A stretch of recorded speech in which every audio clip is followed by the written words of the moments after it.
Fact that the students are, amongst other high school choices, have the opportunity to say, I want to take courses at a rigorous level. I'm aspiring to go to college. And so that too is just a real nice element of Cambridge students. I think the comfort level that the Cambridge curriculum provides, and when I say comfort level, I don't mean comfort level easy. I mean comfort level strong and supportive of individual learning. It's something that's valued around the world. Passion for learning, access to research, and then lifelong learning. So they approach college as not just a means to an end, but an opportunity to grow and develop not only as scholars and academicians, but also as public citizens. We see students who come from such extraordinarily diverse backgrounds, but the thing that unites them is this really remarkably rigorous educational experience they've had. Any student who's had that chance to have an introduction into the various disciplines, foundational disciplines really, in learning makes them better college students. It allows a student to think for him or herself, apply to the curriculum, understand that he or she is actually learning not only for that semester or for that year, but for the rest of his or her life. That's terribly enriching, I think.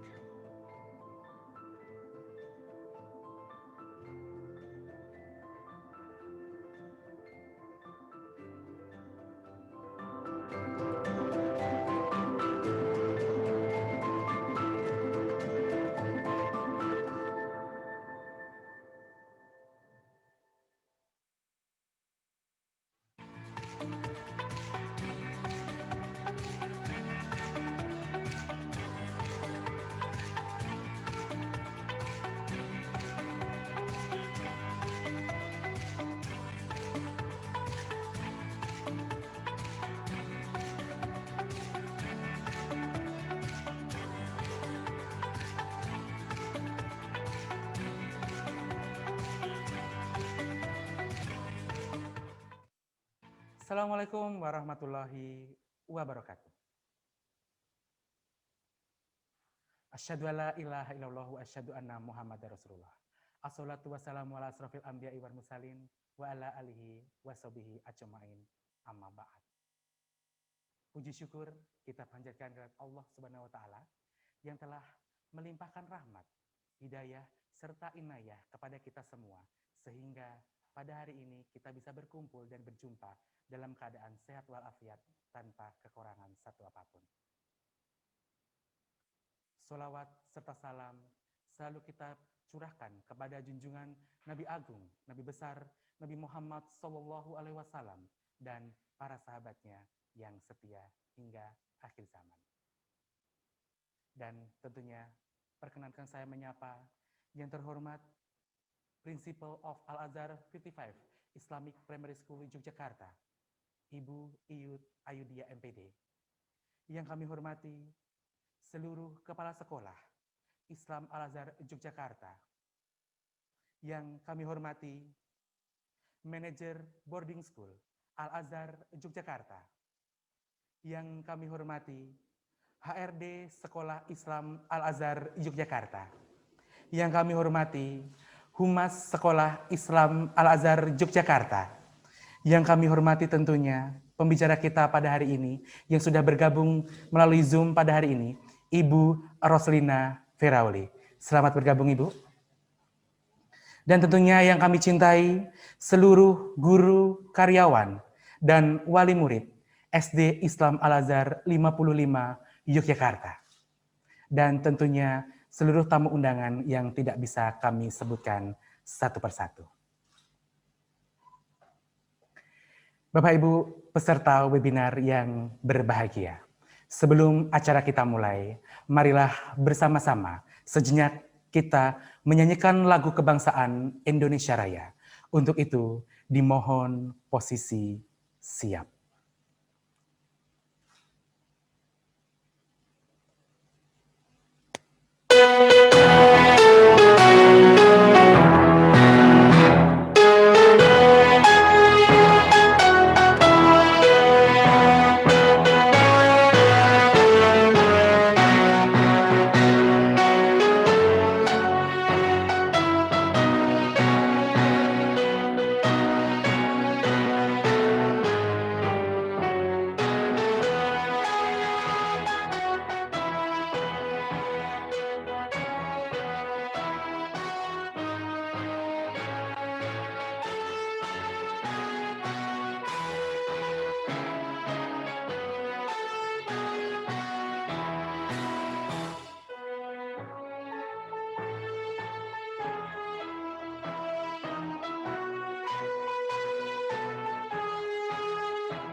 Terima kasih.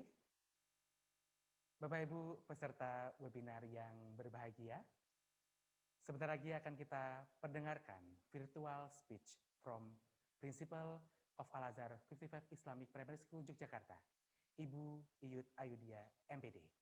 Kepada Ibu Iyut Ayudia MPD, dipersilakan.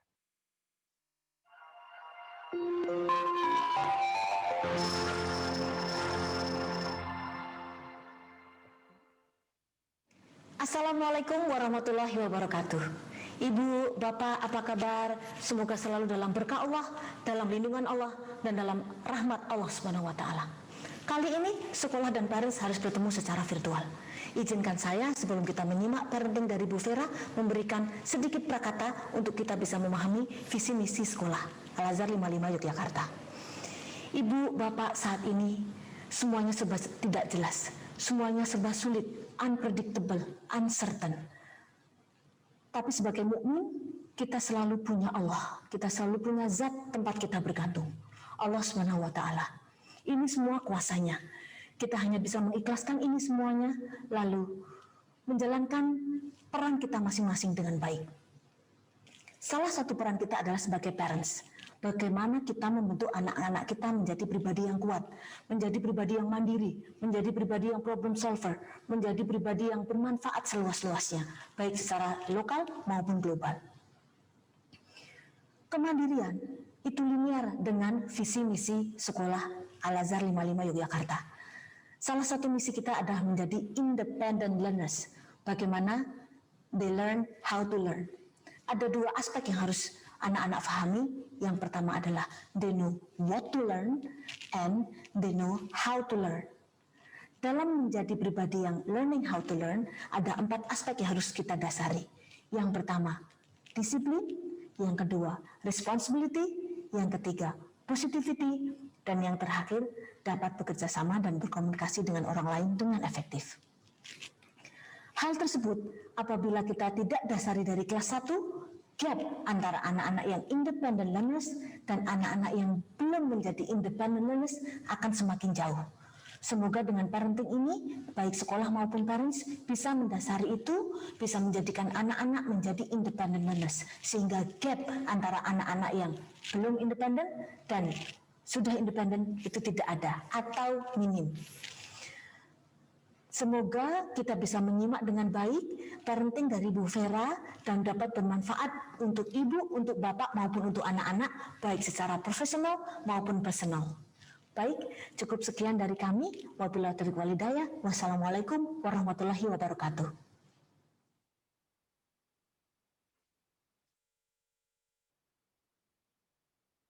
Bapak Ibu peserta webinar yang berbahagia, berpikir positif akan melahirkan kebiasaan-kebiasaan positif. Dan sebaliknya, berpikir negatif akan melahirkan kebiasaan-kebiasaan negatif. Pascal pernah mengutarakan kalimat bijak, yaitu pikiran positif datang dari kepercayaan. Pikiran negatif datang dari keraguan-raguan. Rasa takut yang benar adalah rasa takut yang digabungkan dengan harapan. Karena lahir dari kepercayaan serta berharap pada Allah Subhanahu wa Ta'ala. Sementara rasa takut yang salah digabungkan dengan keputusasaan karena kita takut pada Allah Subhanahu wa Ta'ala. Beberapa takut kehilangannya dan yang lain takut mencarinya. Berangkat dari hari ini, inilah tema Al-Azhar 55 webinar with Rosalina Ferauli. Positive mind, positive vibe, and positive life. Bapak Ibu peserta webinar yang berbahagia, marilah kita sambut Ibu Rosalina Ferauli. Selamat bergabung Ibu. Selamat siang.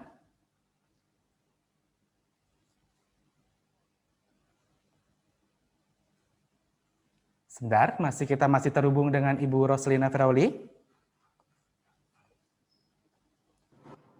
Ya. Hai, Ibu. Assalamualaikum Waalaikumsalam warahmatullahi wabarakatuh. Yuk, sebetulnya. Hai, Ibu apa kabar? Ya, mudah-mudahan suara saya. Alhamdulillah, Jakarta mendung, hujannya gerimis-gerimis asik ya di long weekend ini. Alhamdulillah. Jogja dengan hari ini juga mendung-mendung tapi belum gerimis, ya. Ibu, sebelum kita mau memasuki ke acara webinar hari ini, saya tuh kan sebelum acara ini saya kepo-kepo nih di media sosial. Biasanya kalau di per media sosialan, ya, itu Ibu biasa dikenal dengan Mbak Vera. Nah, apakah berkenan hari ini kita panggil dengan Mbak Vera atau kita panggil dengan Ibu Rosalina? Seperti apa enaknya biar Dengan kita... panggilnya dipanggilnya Mbak Vera, biar tetap awet muda ya. Oke. Saya 18 tahun terakhir ngajar di S1 maupun di S2 tetap dipanggil Mbak Vera. Oke, kalau itu kita sepakat ya, hari ini kita panggil Mbak Vera, seperti itu. Boleh? Ya, terima kasih loh ya. Oke, sama-sama. Sebelumnya saya akan bacakan profil dari Mbak Vera terlebih dahulu dengan untuk Bapak Ibu peserta webinar pada hari ini. Mbak Vera atau dikenal biasanya Ibu Roslina Ferauli, MPSI PSI atau biasa dikenal setiap hari dengan Mbak Vera. Ini adalah seorang praktisi psikolog klinis anak, remaja, dan keluarga, sekaligus juga pembicara, staf pengajar, kemudian penulis buku dan konsultan film. Yang pendidikan terakhirnya adalah Magister Profesi Psikologi, Fakultas Psikologi Universitas Indonesia. Kemudian beliau juga membawahi ya praktisi psikolog klinis anak, remaja, dan keluarga yang berkantor di Wisma 46 Jalan Jenderal Sudirman, praktik mandiri atau pribadi di Wisma 46 Jalan Jenderal Sudirman, kemudian juga praktek di bagian tumbuh kembang Rumah Sakit Pondok Indah dari tahun 2007 sampai sekarang. Kemudian juga pernah menjadi konsultan film, antara lain ada Susah Sinyal pada tahun 2017, kemudian ada Imperfect tahun 2019. Seperti itu Mbak Vera. Ya, Mas Aldian, terima kasih Mas Aldian. Iya, nah hari ini temanya menarik sekali Mbak Vera. Ini berangkat dari permasalahan-permasalahan yang kita hadapi kurang lebih selama 8 bulan ke belakang. Ya, tepatnya dimulai dari pertama kali kita pandemi dan harus work from home, school from home, anything about from home. Ya, nah dari itu banyak sekali yang sesuatu hal yang berawal dari sesuatu yang positif menjadi sesuatu yang negatif. Terkait dengan itu, kita tertarik untuk mengangkat tema positive mind, positive vibe, and positive life. Nah, maka daripada itu kami mengundang Mbak Vera untuk berbagi atau sharing ilmu, ya, untuk parents kita, untuk teman-teman kita yang ada di Jogja dan sekitarnya. Ya, mungkin nanti bisa Mbak Vera bisa berbagi sedikit ilmu atau sedikit pengalaman. Bisa begitu Mbak Vera?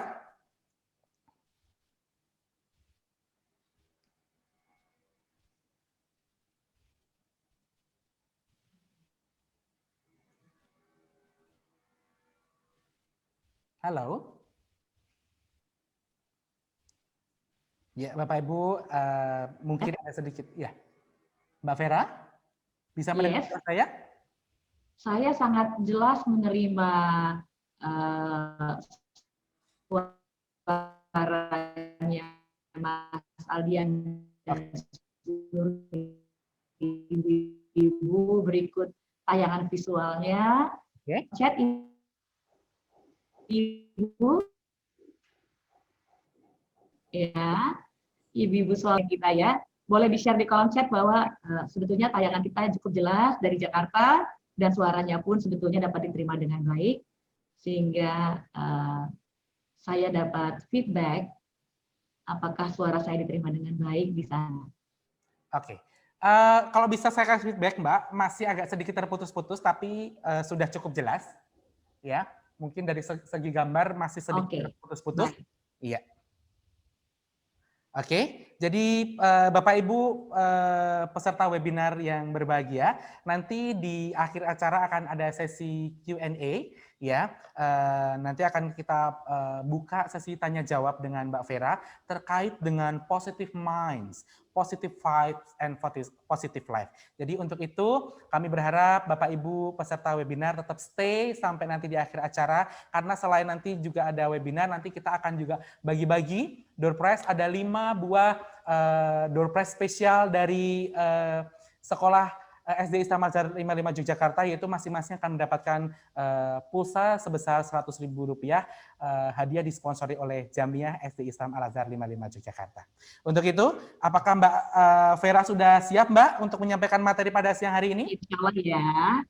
Ya, terima kasih. Oke. Ya. Terima kasih Mas Aldian, terima Oke, kasih kita sudah untuk set waktu, kami persilakan. Anda. Very clear, thank you. Ya, nah saya ingin menyapa dulu seluruh Bapak Ibu yang sudah hadir siang ini di long weekend, masih berkenan untuk terbuka dirinya, belajar, ya, untuk menjadi orang tua yang lebih baik, menjadi individu yang lebih baik. Artinya Anda adalah orang-orang yang tentunya memiliki anak yang kelak akan menjadi penerus bangsa yang keren-keren. Ya, dan kebetulan saya bisa melihat nih ada salah satu sahabat saya, teman sejawat sekaligus ya, psikolog juga dari Yogyakarta, Ibu Ana Lisa Widianingrum. Halo, Ana, apa kabar ya? Saya senang menyapa ibu-ibu hebat di sini semua. Ya, Hai Mbak Vera, apa kabar? ternyata ada banyak mama-mama. Siap Azhar 55 Ana? Dua-dua anak-anaknya? Iya, baru satu Mbak Vera. Alhamdulillah. Sorry banget, ini aku kayaknya lagi di jalan. Abang ya, yang kakak ya? Iya, bentar lagi nyampe rumah, nanti aku hidupin Share videonya. satu pengalaman. Siap. Ya, share satu pengalaman saja. Pendapat tentang Al-Azhar 55. Saya ingin tahu satu gambaran seorang orang tua dari Al-Azhar 55 tentang sekolah ini. Pokoknya dari awal udah nggak ada pilihan sekolah lain selain Al-Azhar 55 deh Mbak. Jadi aku termasuk orang tua yang nggak terlalu mau pusing mikirin opsi sekolah anak di mana. Jadi begitu tahu kurikulumnya, growth mindset untuk satu hal yang dikejar dalam proses pembelajaran, mengesampingkan hanya kecerdasan akademik, lebih ke emosional, itu udah cocok banget. Jadi alhamdulillah menemukan ini sekolah di Jogja gitu. Sukses selalu pokoknya. Titip ya Mbak. Untuk belajar bersama. Oke. Satu lagi. Ya, satu saja lagi. Ya, apa isu terbaru dari si kakak belakangan ini? Mudah-mudahan ini akan related dengan kita dan bahasan kita. Kebetulan kakak belum masuk sekolah, tapi dia memang ini kan lagi TK besar Mbak, jadi baru mau kelas 1. Nah yang aku ngerasa banget sih, karena sekolah dari rumah, ini memang ada satu challenge ya buat orang tua. Anak jadi lebih oversensitif, terus kayak sering bilang bosen, terus penggunaan gadget juga makin lebih sering. Nah ini makanya perlu banget ilmu dari Mbak Vera nih, gimana cara menghadapinya nih. Biar ibunya juga tetap positif. Oke, thank you so much, Ana. Salam ya buat suami, salam buat anak-anak. Nah, ibu-ibu gitu sekalian, ya saya yakin apa yang disampaikan oleh Ibu Ana tadi juga adalah apa yang Anda rasakan sebetulnya. Sama, saya juga seorang ibu. Ya, namun nggak pernah mudah jadi ibu. Ya, itu sebab saya bahagia sekali ketika Al-Azhar 55 justru mau mengangkat tema yang membantu ibu, membantu orang tua untuk punya positive mind. Jadi kalau bisa mindset-nya lebih banyak positif, tentu kita nggak bisa selalu positif. Akan ada aspek-aspek negatif yang muncul dalam pengasuhan terutama. Ya, namun kita tahu kalau kita lihat nanti dalam slideshow saya di depan anak, mudah-mudahan sudah di-share oleh Manita dari Al-Azhar 55 bahwa ternyata a positive mind will be a positive life. Nah, benarkah kehidupan kita rasanya 8 bulan ini sudah lebih positif? Atau mudah buat kita untuk menjadi negatif? Negatif. Mudah buat kita untuk keras pada anak-anak, bahkan tidak hanya keras, ya kita sering kali melibatkan hukuman. Padahal anak-anak tidak membutuhkan hukuman dari Anda. Mereka butuh orang tua yang rileks. Mereka butuh rules dari Anda, bukan hukuman. Mereka butuh love dari Anda. Mampukah kita sebagai parents memberikan positive approach ke anak-anak agar kelak mereka pun positif saat berhubungan dengan orang-orang di sekitarnya. Nggak lagi agresif, bahkan kelak saat mereka dewasa, mereka juga mampu memperlakukan pasangannya secara positif, lembut, rileks. Kelak mereka punya keturunan pun akan diperlakukan dengan lembut, rileks, sayang. Berbicara tuh mudah, dilakukan itu sulit. Ya, sebelum kita mulai, saya ingin tahu apa yang dihayati oleh Bapak, Ibu di rumah. Oke, kita akan share di kolom chat ya. siapkan jari-jari Anda, ya semakin Anda open tentang diri Anda dan anak-anak dalam sesi ini, semakin mudah nanti buat Anda melewati ya prosesnya dan berakhir nanti di penutupan dengan positive mind dan tiba-tiba merasa jauh lebih positif tentang diri dan pengasuhan, khususnya tentang anak-anak. Mudah-mudahan ya, insya Allah ya. Yuk, kita sekarang buka pintu rumah Anda. Anda masing-masing sudah di rumah, saya yang akan membuka Anda. Oke, izinkan saya berkenalan dengan Anda, membuka Anda. Kita akan sharing di kolom chat, siapkan jari-jari Anda di sana. Kita cek yuk, apakah si kecil mengalami salah satu dari apa yang saya sebutkan. Oke, kita coba cek ya. Akan ada 4 ranah yang saya angkat di sini. Mengapa? Karena dari riset terakhir saya kemarin, ya ada 4 area yang akan terpengaruh ketika si kecil, ketika anak-anak di rumah mengalami distress.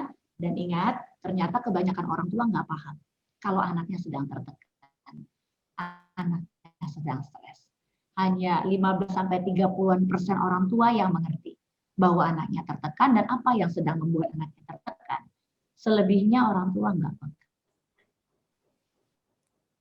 Itu sebab saya akan ajarkan perilaku, emosi, cara mereka berinteraksi, dan kesehatan fisik mereka. Ada yang kita akan bahas.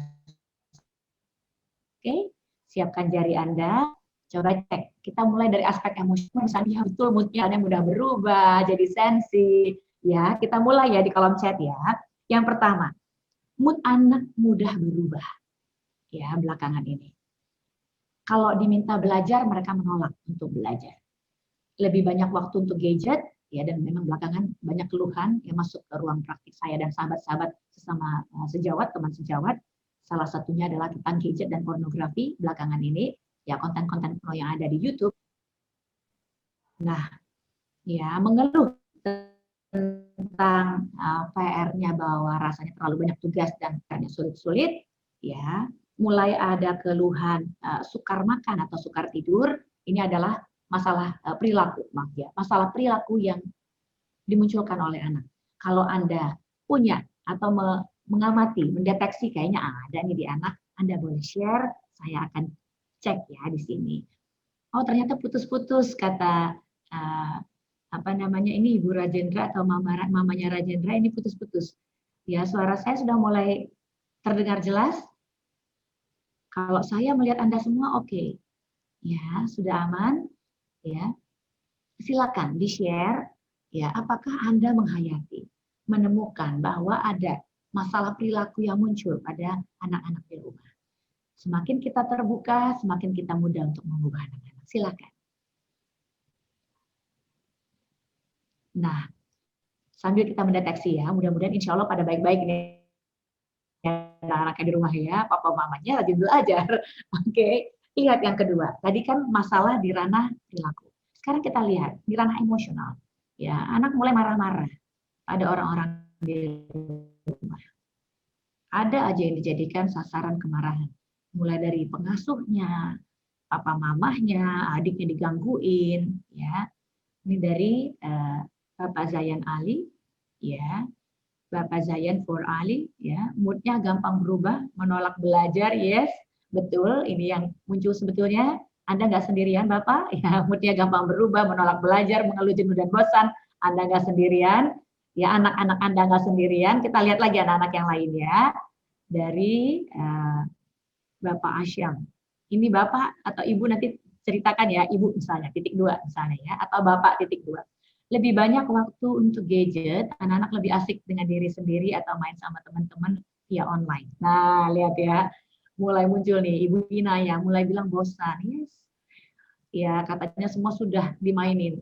Mulai baking, Lego, jadi bosan. Ibu Yusti mengeluh bosan, jadi asiknya ke game. Mengeluh Ibu Yusti. Ya, Ibu Asyam, ya terima kasih Ibu Asyam. Ibu Rahma Sahab, anak saya lebih sensitif, emosional kalau dinasihatin, mulai kenal permainan Roblox, ini ya, apa namanya, belakangan banyak nih yang main-main kayak begini nih. Ya, dan bundanya Zayan, saya Bunda Zayan, yes Bunda, terima kasih for sharing it.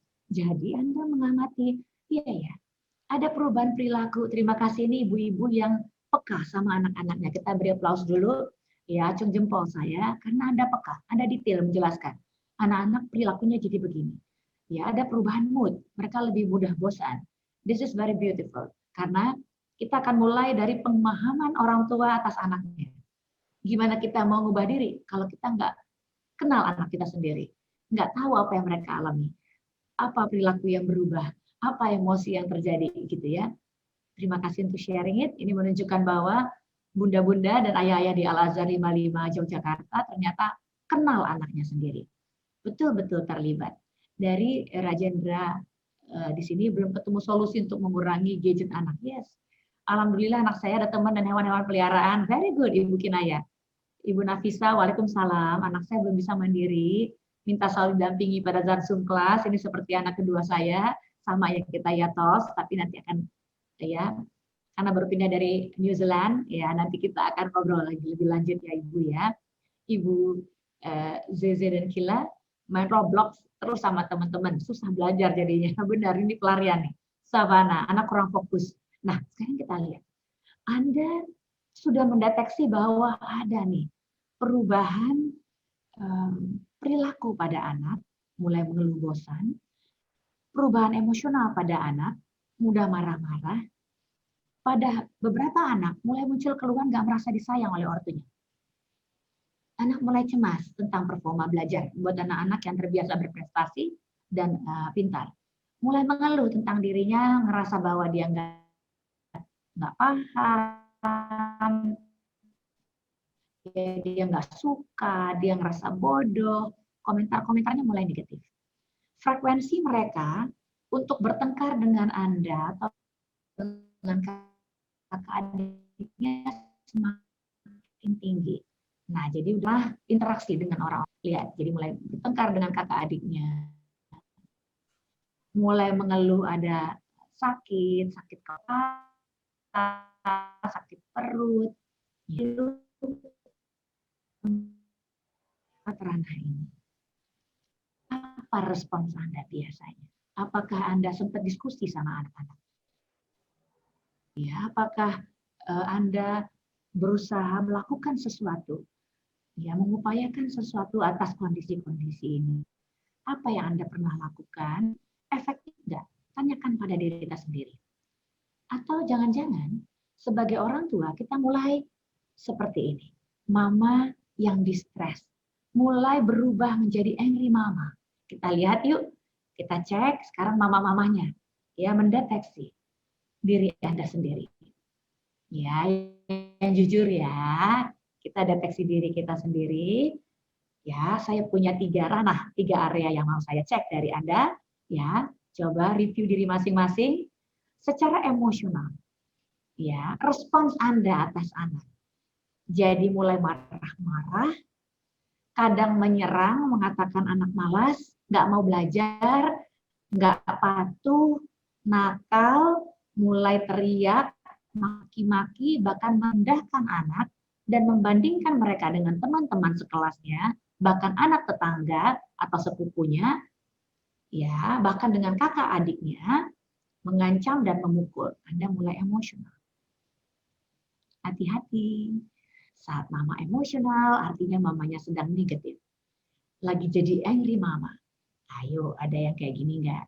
Ya, kalau di Mas Excel tadi bilang, alhamdulillah efek pandemi anak lebih mandiri dan bisa mengatur waktu. Ini tos nih ya, anak saya mandiri banget sekarang. Betul. Ya, Ibu Kerin. Alhamdulillah Kerin, mamanya Kerin, bundanya Kerin, belum mengenal permainan gadget. Oh, keren. Sholat tepat waktu, Masya Allah. Hafal surat pendek. Keren. Ya, nah jadi kita lihat. Kita share. Apakah Anda mulai terpengaruh secara emosional menjadi angry mama? Ya, emosional seperti yang saya paparkan di depan. Yang kedua, kita cek ya. Secara biologis. Ya, dari aspek kognitif Anda mulai punya skema bahwa anak Anda kok nggak patuh ya, nggak tertib. Moodnya gampang berubah, anaknya pemarah, kok nggak kooperatif ya, anak nggak bisa diajak kerja sama, males lagi. Ya, anak nggak bisa konsentrasi lagi. Dampaknya apa? Anda pun sukar konsentrasi dalam bekerja maupun dalam mendampingi anak-anak di rumah saat belajar. Mamanya mudah terdistrak. Lihatnya drakor, kayak nggak habis-habis. Aspek faalnya adalah Anda mulai merasa lelah sebagai ibu. Ada ketegangan secara emosional dan mulai tertekan, stres. Kalau Anda punya 1, 2, 3 ini, selamat, Anda nggak sendirian. Karena dari review saya atas klien-klien, review atas apa yang saya dapatkan dari riset, ya, ternyata kebanyakan ibu-ibu mulai mengalami distress. Jadi angry mama. Nah, kadang di pagi hari, pressure jadi orang tua itu nggak mudah. Mulai bosen juga mamanya, cari aktivitas baru itu sulit. Ya, long weekend aja mesti di rumah, gitu kan kira-kira ya, nggak mudah ya Binaya ya. Ya, Bunda Kinan juga ya, ini kalau pagi-pagi apalagi udah ada pressure to perform, ya, untuk jadi mama yang udah selesai masak, sedang anak, udah mandi anak gitu ya, untuk beberapa orang tua, ya, bahwa ya kantor saya punya pressure juga nih untuk bisa sesuai dengan jadwal deadline, schedule ketat, ya. Never easy untuk menjadi parents. Nah, sekarang saya akan bantu Anda, ya. Apa ketika anak distres, orang sedang membangun siklus yang negatif sebetulnya. Nah, siklus negatif itu seperti apa? Ya, kita lihat siklusnya dulu sebelum kita melihat efektifkah disiplin Anda. Kita cek yuk.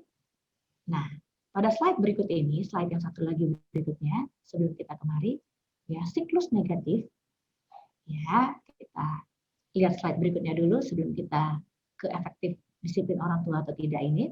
Ya, Anda perhatikan dalam siklus tadi. Ya. Nah, ketika anak distres, anak yang mengalami situasi yang tertekan merupakan masalah tersendiri bagi mamanya. Mama kan perannya banyak. Ngasuh anak-anak di rumah, itu yang paling utama. Urusan rumah tangga, mental work dan emotional work. Mental work dan emotional work ini nggak keukur. Padahal terjadi dan betul-betul menyita waktu Anda dan menjadikan Anda lelah secara mental maupun emosional. Coba kita lihat ya. Mental work itu yang mana ya? Mama-mama yang sering kali memutuskan di rumah. Ya, kalau Mbak pulang kampung, Mama mau cari di yayasan mana ya? Kalau anak nanti masuk sekolah, anaknya masuk ke sekolah yang mana ya? Kurikulumnya seperti apa ya? Lingkungannya bagaimana ya? Interaksi antara orang tua, anak-anak dengan gurunya seperti apa ya? Mama yang decided. Kebayangkan mental work-nya seperti apa? Bahkan kalau lampu aja rusak, mama yang mutusin lampu jenis apa yang akan Anda pakai. Termasuk beras di rumah. Beras merek apa ya? Bukan ayah. Now, look at this. Ini mental work. Ya, nggak kehitung, nggak kelihatan, tapi ada. Nggak mudah jadi ibu. Nah, sekarang ada lagi yang namanya emotion work. Apa itu emotion work? Mama juga yang umumnya menjadi pusat emosional di rumah. Ketika anak-anak lagi sedih, anak-anak lagi bete, lagi bad mood, siapa yang menenangkan? Mama. Anak-anak berantem satu sama lain, siapa yang menjadi penengah? Mama, emotional work. Ketika pasangan pulang dan tertekan, kelihatan stres, siapa yang menenangkan? Mama. Peran Anda besar sekali. Termasuk pekerjaan Anda sendiri kalau Anda adalah working mom. Kebayang pressure-nya, tekanannya, kelelahan secara emosional yang Anda punya. Wajar ketika anak distres, anak yang distres akan menjadi masalah bagi Anda semakin distres, dan pola ini repeat, berulang kembali. Anda yang distres akan jadi masalah buat anak Anda. Dan begitu seterusnya, sehingga pola-pola emosi, pola komunikasi, pola relasi dalam rumah menjadi tense, tegang. Menjadi penuh anger, penuh kemarahan. Ada konflik yang frekuen dan nggak kelar-kelar. Nah, lihat. Never easy. Pertanyaan saya, sudah efektif nggak disiplin kita sebagai orang tua? Jadi pada saat kita mengasuh anak, ya, cara kita menerapkan aturan, cara kita memberikan batasan buat anak. cara kita mengarahkan anak menuju perilaku yang baik, yang sesuai dengan agama yang kita anut, sesuai dengan rules yang kita punya. Tepat nggak? Kita mundur sedikit ke belakang, ya kita lihat di sini. Ya, cek masing-masing. Ayo, apakah Anda orang tua yang seperti ini? Anda konsisten? Ya, seringkali ayah atau ibu punya aturan. Namun aturannya bisa berubah. Tergantung pelakunya, tergantung waktunya, udah nggak apa-apa. Udah, kelasnya cepat-cepat aja bubaran, soalnya kita mau libur panjang. Anak yang semula ingin tertib, berakhir kelasnya dari Zoom-nya atau Gmeet-nya di akhir sesi, dilatih untuk mulai, udah deh, ya ini kan jam terakhir aja, kabur gitu. Satu, jadi nggak konsisten. Kadang-kala anak dibantu, kadang-kadang disuruh ngerjain sendiri. Kadang-kadang tidurnya diminta jam 9, besok-besok karena filmnya seru, ya mama lagi nonton, anak juga boleh nonton dan akhirnya tidurnya jam 10. Ya, kita mengubah disiplin yang kita punya sehingga menjadi tidak konsisten. Seperti pada paparan saya di depan. Kita lihat ya, sebelum slide yang sekarang. Silakan dibantu. Nah, kemudian approach yang Anda berikan ke anak seperti apa ya? Keras dan meledak-ledak, atau Anda bisa rileks dan lembut? Ya, lihat paparan di depan, sayangnya belum berganti ya. Mudah-mudahan ada yang bantu saya untuk bisa lihat. Oke. Nah, orang tua yang mindset-nya negatif. Kok bisa ya orang tua negatif? Bisa. Yang pertama, dulu Anda juga dapat orang tua yang keras dan negatif. Sehingga Anda nggak punya role model yang tepat tentang cara ngasuh anak itu gimana ya. Yang tepat itu gimana ya. Itu satu. Atau tadi, Anda juga di-stres, Anda juga tertekan. Nggak mudah jadi mama tadi kan, ada banyak aspek yang Anda mesti kerjakan. Anda kadang-kadang keras dan meledak-ledak. Pakai ancaman. Ayo biar cepet, yuk. Ini kalau enggak, nanti mama hukum ya. Gitu. Kalau enggak usah ikutan ya nanti ya. Anda pakai ancaman. Anda pakai pola-pola yang sebetulnya sifatnya adalah high power untuk mengatasi putra-putri Anda. Padahal high power itu nggak pernah efektif. High power hanya bikin anak ikut saat itu, saat Anda ada, tapi saat Anda nggak ada, dia merasa bebas.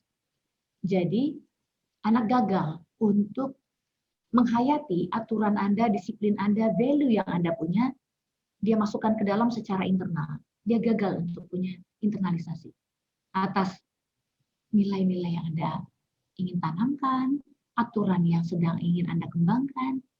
Ya, karena tadi Anda pakai polanya yang high power, keras, meledak-ledak, udah gitu nggak terlibat lagi. Ya, mamanya sih di rumah, papanya di rumah, tapi semuanya sibuk jualan online. Jadi semuanya sibuk dengan komputer ada 4 atau 5 gitu ya, gadget ada sekian. Bahkan cenderung kaku. Ya, jadi Anda udah nggak terlibat, nggak ada yang ngawasi anak. Anak seolah-olah lihat ke depan, matanya lihat ke gurunya, lihat dalam kamera, padahal sebetulnya mereka sudah pindah ke YouTube, pindah ke games.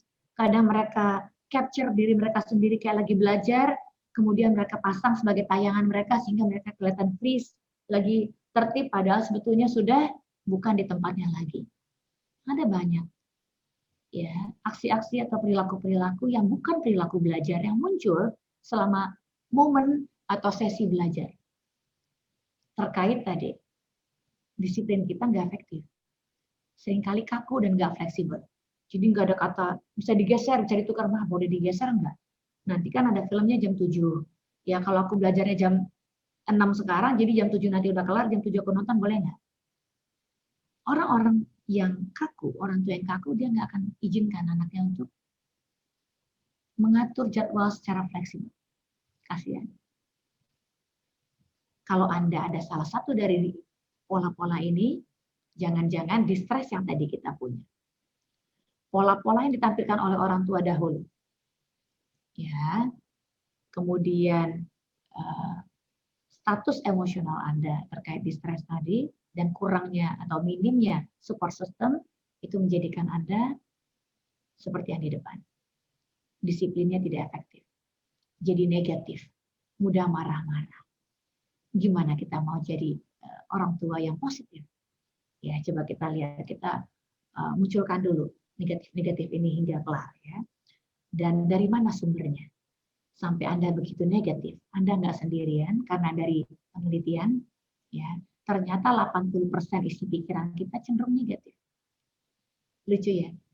Kita mudah sekali mengangkat kenangannya negatif, anak yang kemarin lagi nggak ngerjain PR, anak yang nggak mulai on time, anak yang tidur saat kelasnya, dia kabur, dia main games lebih banyak, dia berantem dengan adiknya. Ada banyak yang negatif yang Anda cetuskan, kemudian Anda merasa gagal jadi parents. Anda makin frustrasi, anger-nya makin besar. Lucu mekanismenya. Ya, kemudian semakin Anda negatif, semakin ekstrim pengalaman yang negatif, semakin sering muncul di permukaan, di our mind. Ya. Dan uniknya, 95% dari yang negatif-negatif itu sering kita ulang. Ya, dan semakin negatif, semakin cenderung kita ulang terus dan terus. Kebayang nggak? Betapa mudahnya untuk menjadi negatif, nggak mudah untuk menjadi positif. Nah, why? Ada yang tahu nggak? Mengapa manusia cenderung negative thinking? Ada yang bisa share? Boleh loh, kalau jarinya cukup cepat bisa share di kolom chat ya. Apa yang menjadikan manusia kita mudah sekali untuk berpusat pada yang negatif? Ya, suami kita protes karena pulangnya selalu lebih malam, padahal kerja loh. Ya, protes tentang perilakunya yang nggak kooperatif di rumah pada saat ngasuh anak, protes tentang berantakannya beliau di kamar, protes tentang chatnya beliau dengan rekan kerjanya yang lawan jenis, protes, wah banyak kita protes. Belum lagi mertua, belum lagi orang tua, ipar, dan seterusnya. Apa yang menjadikan manusia cenderung negative thinking? Isi pikiran kita demikian loh. Ya, dari Nancy Collier dalam berbagai data yang beliau juga dapatkan dari survei sebetulnya. Nah, coba kita lihat ya why ternyata ya manusia cenderung untuk mengangkat semua memori-memori negatif dengan harapan kita mampu rescript ulang. Kita mampu mengencode ulang, merecode istilahnya, kita rekode kembali pengalaman tersebut agar nggak terlalu menyakitkan buat kita. Dan uniknya, ya, ketika pengalaman yang negatif menghasilkan emosi yang negatif, kita cenderung untuk abaikan perasaannya. Kita hanya berpusat pada kenangan yang negatifnya. Jadi ini sebuah paradoks ya. Kita pengen happy, inginnya bahagia, tapi yang dimunculkan dalam ingatan adalah ingatan-ingatan yang tidak menyenangkan dan negatif. Nah, sumbernya dari mana? Coba kita review ya. Sumbernya tentu dari pola-pola tadi manusia. Kita cenderung kita mau berbenah nih, tapi kayaknya gagal nih. Ntar nggak mampu nih, wah ini terlalu negatif. Ya, dan satu lagi yang saya akan bongkarkan untuk Anda, ya jangan-jangan penghayatan kita tentang diri dan dunia juga cenderung negatif. Dari mana datangnya? Kok bisa? Gimana nanti cara mengubahnya? Ya, kita bareng-bareng nanti mengubah, kita switch nanti cara berpikir kita, mudah-mudahan bisa membantu Anda. Kita pahami dulu self-esteem yang negatif. Apa itu self-esteem? Buat mereka-mereka yang pernah belajar psikologi tentu familiar dengan istilah ini. Kalau yang nggak familiar pun cukup angguk-anggukan kepala Anda, meskipun Anda belum paham, karena ketika Anda melakukan anggukan seperti ini, lebih mudah buat Anda memahami apa yang saya sampaikan meskipun kadangkala sukar untuk dipahami. Ya, karena ada istilah-istilah yang terlalu psikologis misalnya. Ya, apa itu self-esteem? Cara Anda menghargai diri Anda sendiri. Menghargai apa yang Anda punya. Memberi penilaian untuk diri Anda. Anda beri penilaian positif atau negatif. Punya anak positif. Namun ketika Anda menghayati bahwa anak Anda nakal, nggak patuh, Anda jadi negatif. Punya pasangan negatif positif. Ketika Anda menghayati pasangan Anda ternyata terlalu keras bekerjanya, nggak jarang pulang, ya, nggak terlalu peduli sama anak-anak, Anda jadi negatif. Nah, sekarang kita lihat, ya, dari mana sumbernya? Ada aspek-aspek kepribadian. Kalau Anda perhatikan, ada anak-anak tertentu yang lahirnya udah cemas, ya, sehingga mereka gampang untuk khawatir, merasa nggak mampu tentang dirinya, disuruh maju ke depan, mereka nggak mau karena dia cemas, ya. Dan ini aspeknya diturunkan loh.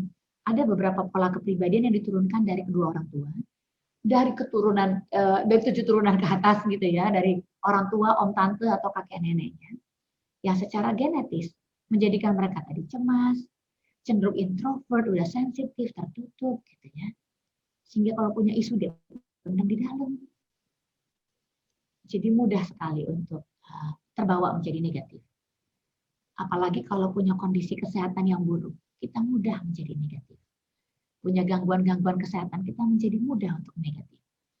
Ya, reaksi orang-orang di sekitar waktu Anda kecil dulu, papa mama yang terlalu keras, nggak pernah muji tapi selalu mengkritik, punya orang tua dengan standar yang tinggi yang bikin Anda nggak pernah mampu mencapai standar mereka, karena nggak pernah dapat apresiasi, itu pun sebetulnya memudahkan Anda untuk punya penghayatan yang negatif dalam memandang diri, kemampuan Anda dalam menjalankan peran parenting, ya, dalam pengasuhan.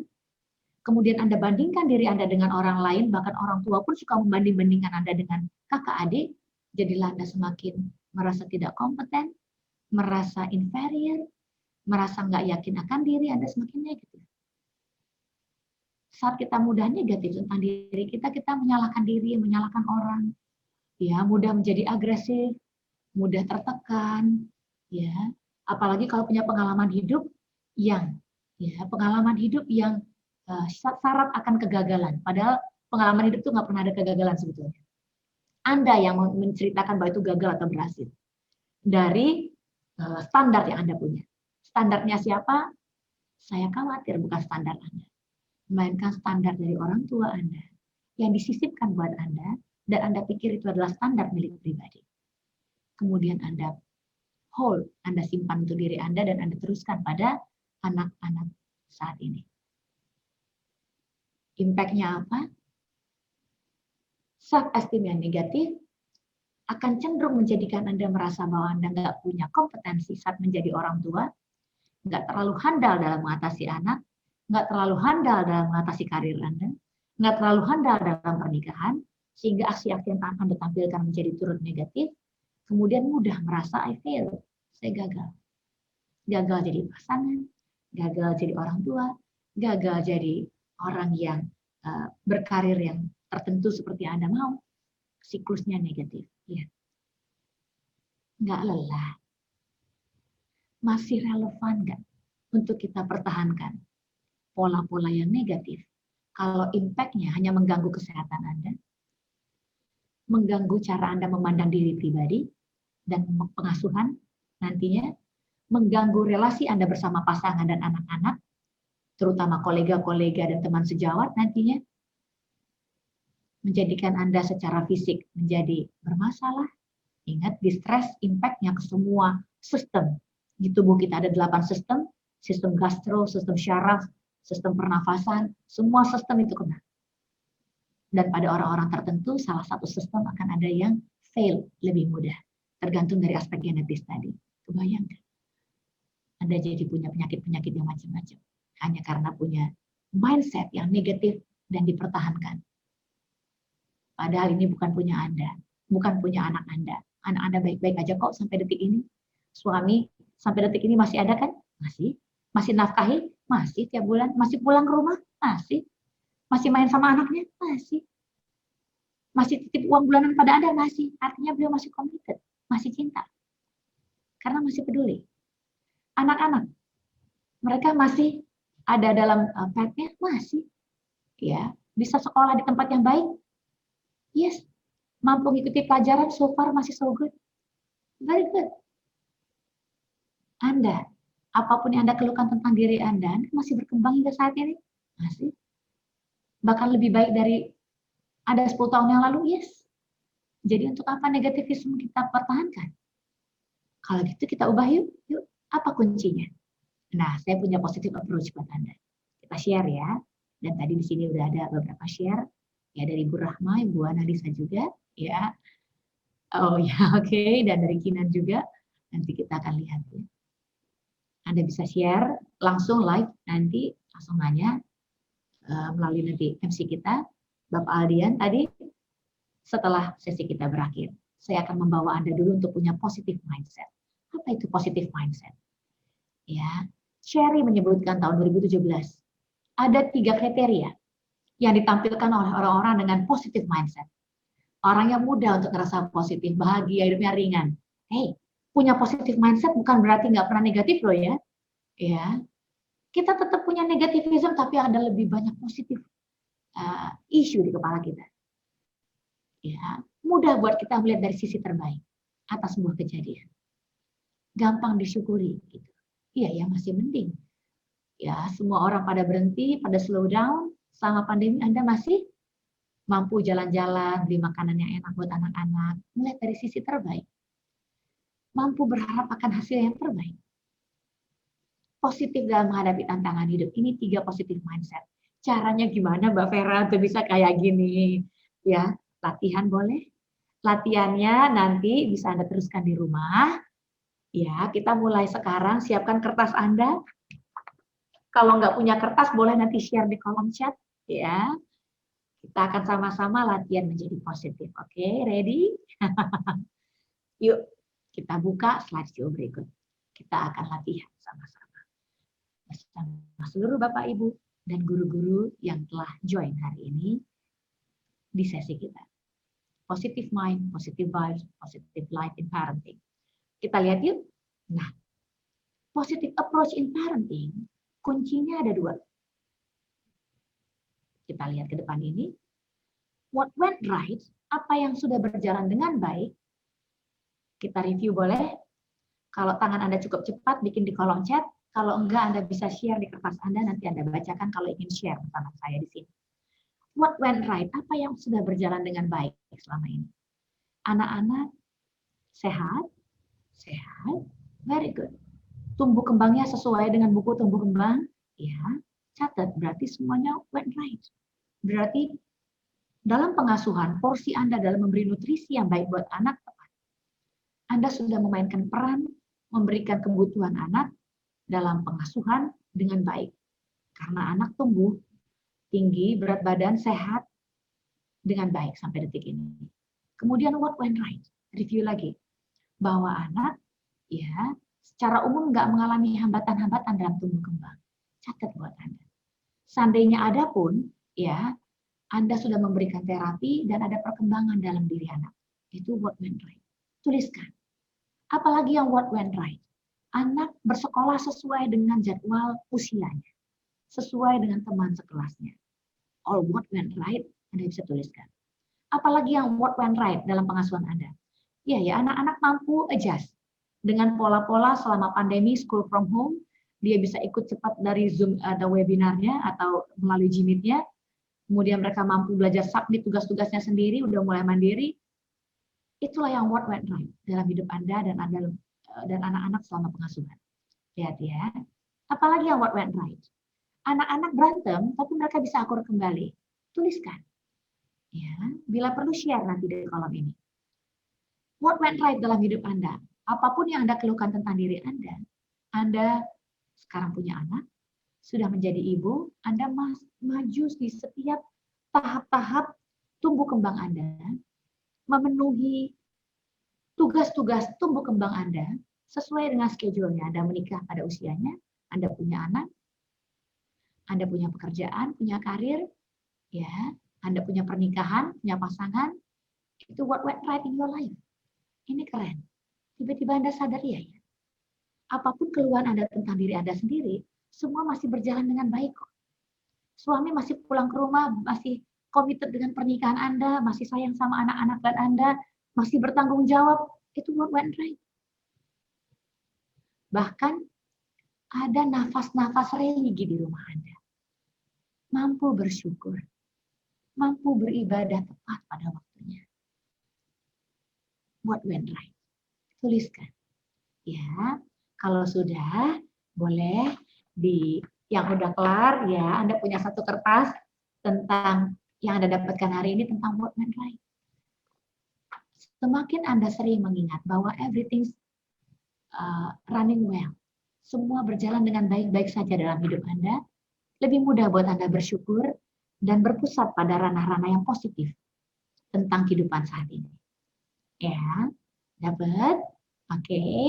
Sekarang yang udah boleh lo di-share ya, boleh di-share di sini atau boleh di-share apa yang went right ya bersama saya, karena sebentar lagi kita akan masuk pada apa ya strength point dari anak-anak Anda. Berapapun dan betapapun Anda marah pada mereka, kadang kala kesal, tapi anak-anak ternyata hebat ya. Ya, ada anak yang cepat banget ngafal Qur'annya. Belum apa-apa, 1 juz 30 udah terhafal semuanya. Nggak seperti anak-anak lain, padahal Anda minim effort kok. Ya, artinya apa? Wow. Ya, strength point ya, anak-anak hebat. Anak-anak mampu mudah menghafal. Atau dia jago matematika. Atau dia sayang sama adiknya. Atau dia disukai oleh teman-temannya. Atau beliau sangat respect pada orang tua dan guru. Ini adalah strength point dari putra-putri Anda. Bahwa anak-anak sangat care sama Anda. Ketika Anda sakit, ya ketika Anda terlihat susah, beliau anak-anak ringan tangan untuk membantu Anda. Ya, menanyakan apa yang dirasakan oleh bundanya. Ingin membantu. Ini adalah strength point pada putra-putri Anda. Strength point tidak selalu dalam aspek akademis. Kalau anak-anak juara secara akademis, ya itu adalah kecerdasan di ranah akademis. Ya, tapi ada anak-anak yang jago main musik, jago nyanyinya, jago olahraganya. Ya, peduli sama orang-orang sekitar itu adalah kelebihan. Strength point. Apa strength point putra-putri Anda? Share sama saya dan semua sahabat di sini, ya, karena begitu Anda paham, berpusat pada strength point pada anak Anda, tiba-tiba Anda merasa ingin bersyukur, tiba-tiba ingin berterima kasih atas anak-anak yang Anda punya, tiba-tiba Anda jadi lebih lunak hatinya, lebih terbuka cara pandangnya, memandang anak-anak bahwa they are great. Ya, boleh di-share di sini, ya kalau berkenan, karena kita semua pasti ingin paham apa yang Anda hayati sebagai aspek-aspek positif dalam kehidupan anak-anak, diri Anda, maupun kehidupan pernikahan Anda. Lihat ya, boleh di-share atau mau bacakan juga boleh. Ya, saya kasih kesempatan 2-3 menit mungkin dibantu dengan Bapak Aldian sebelum kita masuk ke level yang berikutnya. Ini dari Ibu Analisa ya. It went right over my head ya, keluarga sehat, alhamdulillah 8 bulan banyak yang sakit, banyak yang meninggal, kita masih sehat. Ya, kemudian nggak lagi sering-sering pergi keluar kota seperti dulu karena makin akrab jadinya sama pandemi, yes. Makin kenal anak, makin engage dengan anak, makin intimate, makin semangat baca Quran rame-rame. Beautiful life. All went right. Dan rasanya lebih mudah bersyukur. Ibu Inaya, anak-anak sehat, BB-nya bertambah selama pandemi, ya. Jadi nggak ada kekhawatiran tentang, waduh, ini cukup atau enggak nutrisinya, ya karena aktivitasnya sangat aktif. Anak-anak semangat ngikutin Zoom-nya, tugas-tugasnya dikerjakan dengan baik, Masya Allah. Happy ya bacanya, ya saya aja terharu bacanya. Sholatnya berjamaah jadi lebih sering, bayangkan dulu enggak, sekarang ya. Ya, bahkan semua punya tanggung jawab pribadi masing-masing. Lihat, anak-anak yang diajarkan tanggung jawab tentang ibadahnya, mereka akan mudah mengeneralisir tanggung jawab tadi di semua aspek hidupnya, termasuk di sekolah. Ibu Rahma, anak-anak sehat, alhamdulillah, sholat 5 waktunya juga disiplin, ya sering debat memang, namun itu dapetin solusi. This is how great your family is. Lihat ya, makin sering kumpul sama-sama, intimate. Lihat betapa positif kehidupan ini buat Anda. Ya, lihat ada banyak yang bisa disyukuri. Tiba-tiba yang Anda rasakan adalah hati Anda, tubuh Anda, fisik Anda rasanya hangat. Betul. Saat Anda rileks, suhu di permukaan kulit Anda menjadi lebih hangat. Sama seperti saat Anda lagi tidur nyenyak, jadi hangat. Ya, mudah-mudahan kehangatan ini akan Anda mampu nanti tunjukkan pada anak-anak setelah sesi kita. Apa yang kemudian bisa kita terapkan dalam positive parenting? Kalau tadi kita udah punya positive approach, iya ya.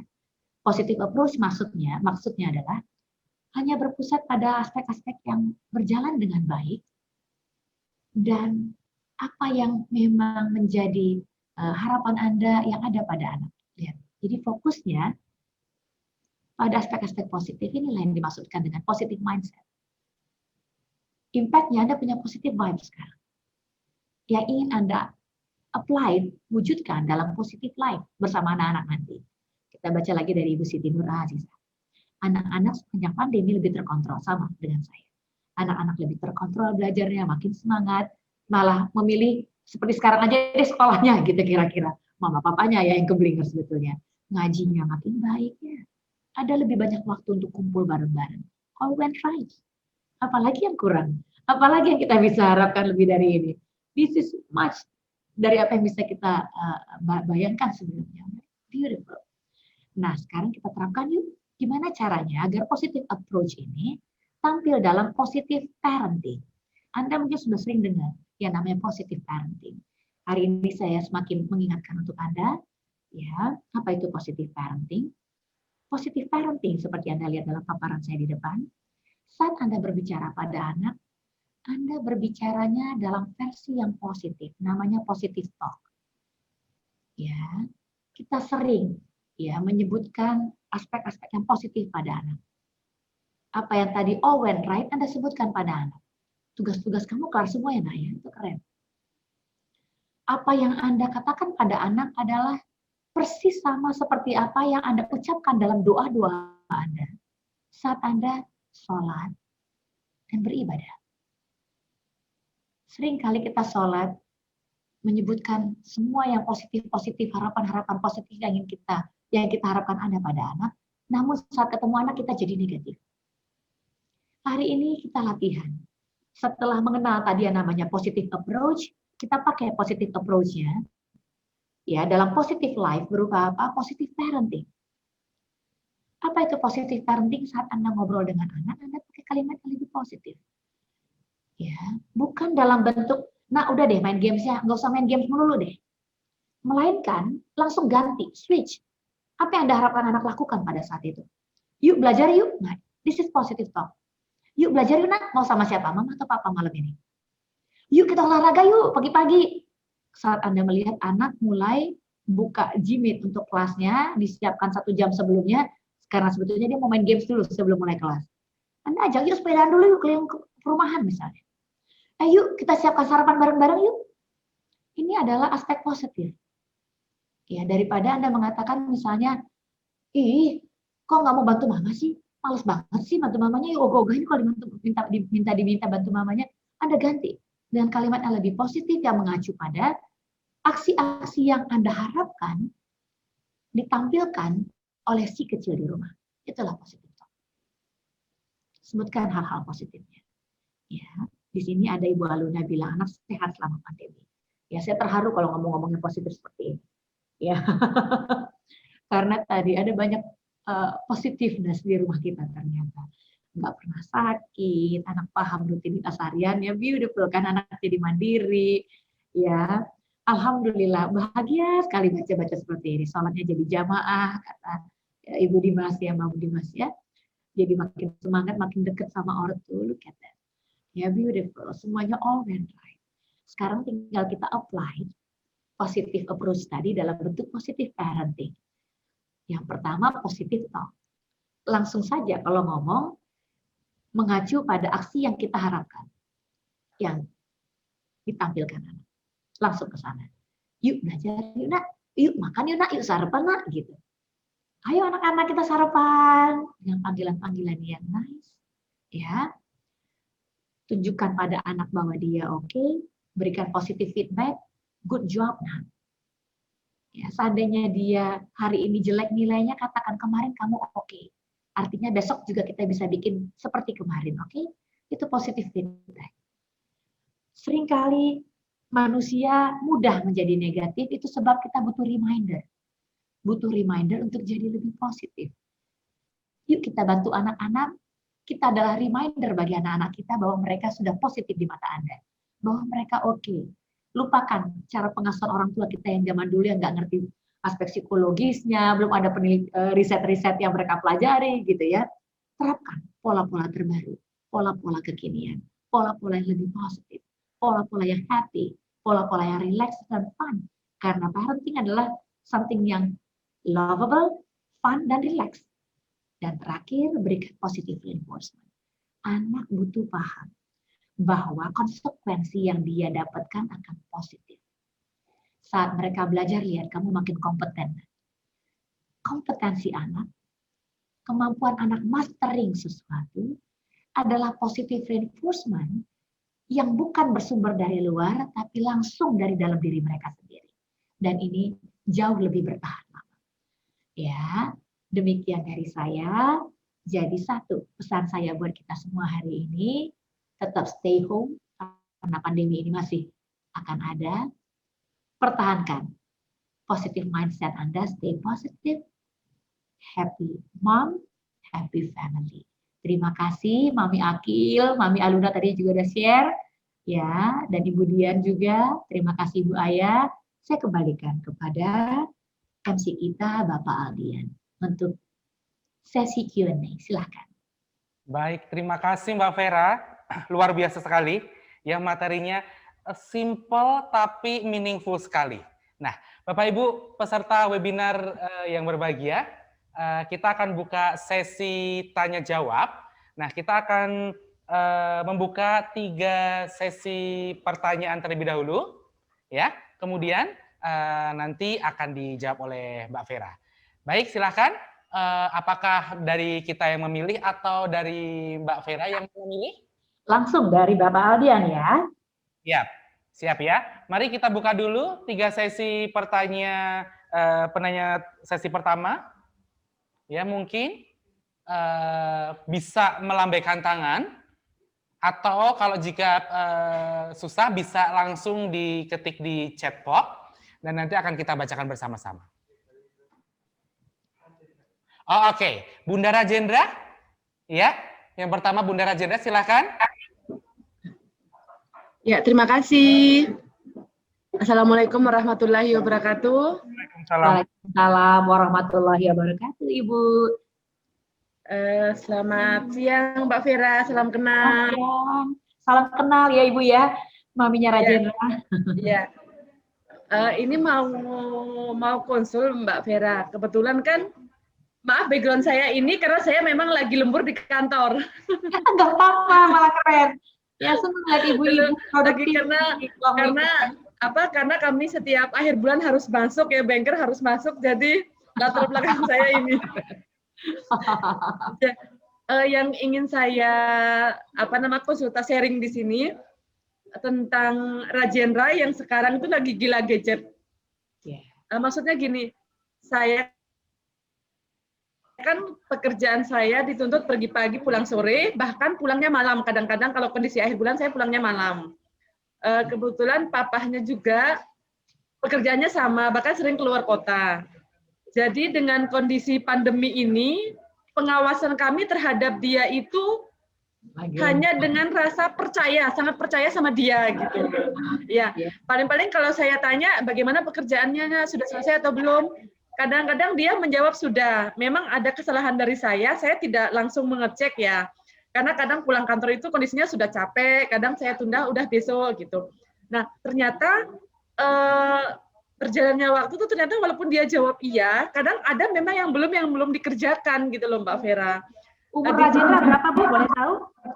11 tahun. 2009. Iya, 11 tahun. Kelas 6 ya? Kelas 5. Ya, kelas 5. Okay.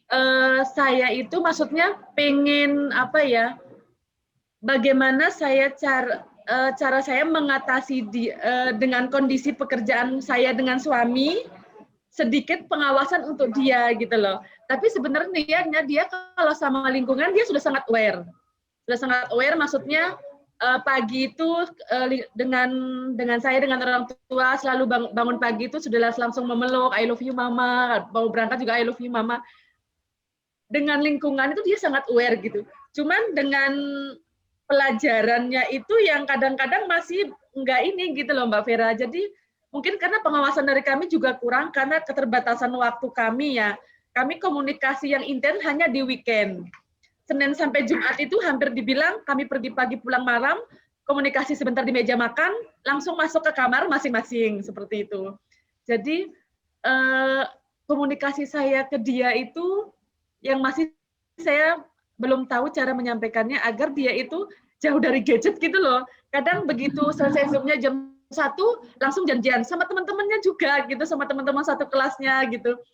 Begitu kerjain tugas nanti habis itu langsung nanti sampai begitu waktu sholat asar ya sholat, nanti lanjut lagi gitu loh. Jadi terlalu apa ya, terlalu banyak waktu mainnya gitu loh Mbak Vera. Iya, belajar itu kalau mau ujian aja belajarnya, kalau nggak ujian nggak belajar. Jadi saya berusaha menyampaikan dengan tidak marah sih. Nah, kadang-kadang berpikir apa karena saya kurang tegas sehingga dia bilang iya mama, tapi kadang-kadang nggak dikerjakan gitu. Mau marah juga saya nggak punya solusi juga gitu loh. Kalau kenapa saya harus marah gitu. Jadi kadang-kadang bingung.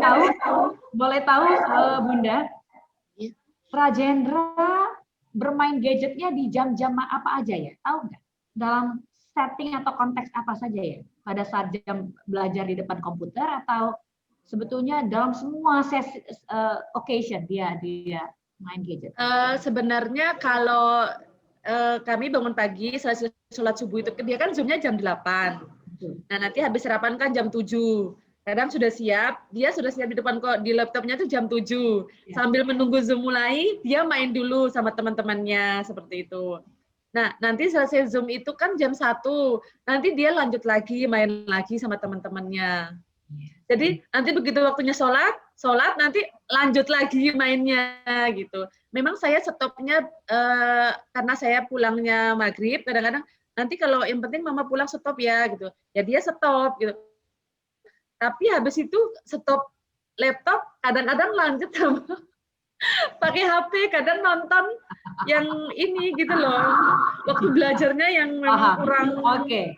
Langsung ya, karena ini keluhannya berarti bukan punya mamanya Rajendra sendiri loh. Jadi sebetulnya semua teman-temannya Rajendra dan mama-mamanya pasti punya keluhan yang sama, oke? Dan ada banyak anak-anak yang sekarang lagi occupied sama gadget. Why gitu ya? Ya betul, belajar via online. Artinya komputernya udah milik mereka nih sekarang ya. Ya minimal dari pagi sampai siang. Artinya power atau kendali mereka, otorita mereka atas komputernya makin besar. Oke, lebih mudah buat mereka untuk engage sama games dan apapun yang bisa ditemukan pada komputernya. Nah, sekarang gimana caranya biar kita bisa memodifikasi perilaku anak agar perilaku main gadget, karena gadget ini adalah perilaku. Ya, lihat gadget, megang gadget, main dengan gadget itu adalah perilaku. Kalau kita bicara perilaku, yang mau kita benahi adalah perilaku, kita mesti paham dulu dengan detail. Pada setting apa ya munculnya? Jadi kalau saya boleh gambarkan, ya, ini gadgetnya, perilaku, behavior. Yang kita mau benahi adalah settingnya, yang kita mau benahi adalah konsekuensinya. Jadi kayak ABC, ya, persis kayak nama merek kecap, tapi bukan bicara tentang kecap, melainkan ya. Dalam setting atau antecedent seperti apa munculnya? Ternyata di setiap setting nih muncul nih. Oke, catat dulu nih. Berarti setiap setting nih random nih muncul ya. Artinya dia sangat termotivasi dengan gadget gitu kan. Ingat ya, yang namanya motivasi itu nggak ada istilah anaknya lagi nggak termotivasi, enggak. Semua orang termotivasi. Sekarang arah motivasinya kemana? Ke pelajaran kah atau ke gadget? Nah, settingnya ternyata di setiap momen, Mbak Vera. Oke, artinya konsekuensi yang didapatkan anak si C ini, si konsekuensi setelah dia main gadget berarti dia menyenangkan dong. Coba kita amatin apa konsekuensinya ya. Dia fun, relax, ya, konsentrasi, atensi secara fisik semuanya jadi relax after main games. Ketemu teman-teman lagi, jadi aspek sosialnya terpenuhi. Kalau dia menang, aspek pride, emosinya terpenuhi. Bahwa dia keren, dia kompeten, dia hebat, dia positif. Wah, berarti semuanya didapat gadget dong.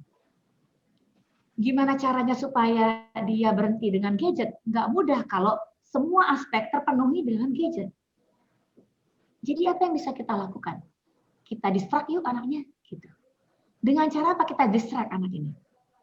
Terpaksa kita bikin setting yang juga nggak kalah asik konsekuensinya untuk anak di momen-momen saat dia rentan untuk melihat gadget. Contoh, saya contohkan, anak saya juga sama seperti bundanya Rajendra nih. Di jam 7 mereka udah ready. Bukan karena mereka rajin belajar, tapi kita tahu mereka akan pindah, lihat games dulu, baru nanti jam 8 nongol di kelas, gitu kan maksudnya. Nah, di jam 7, saya selalu ajak mereka keluar rumah, main basket. Kalau enggak, main sepeda. Ya, jadi anak butuh diberi opsi-opsi tentang kegiatan yang juga menyenangkan dan bikin mereka merasa kompeten. Jadi aspek konsekuensinya terpenuhi. Ya, jadi di pagi-pagi terpaksa kita culik dulu nih, tapi ajakannya juga bukan paksaan. Selalu ada variasi, main drone yuk, atau main sepeda yuk, main apa yuk gitu. Ketika anak-anak menolak, saya bilang no, 15-30 menit saja biar kalian sehat badannya. Jadi bugar gitu, nanti sisa-sisanya bebas, mereka biasanya ikut. Sehingga main gadgetnya lebih sedikit, paling cuma 15 menit apa sebelum sekolah dan lain-lain. Ya, nah apa kabar kalau kita jadi lagi gagal untuk supervise anak-anak kontrol? Mereka lagi belajar atau lihat pindah ke YouTube sebetulnya, matanya melotot ke gurunya, tapi sebetulnya udah pindah halaman gitu kan ya di komputernya. Nah, apa yang bisa kita lakukan? Ya, terpaksa Anda bikin CCTV di belakang anak.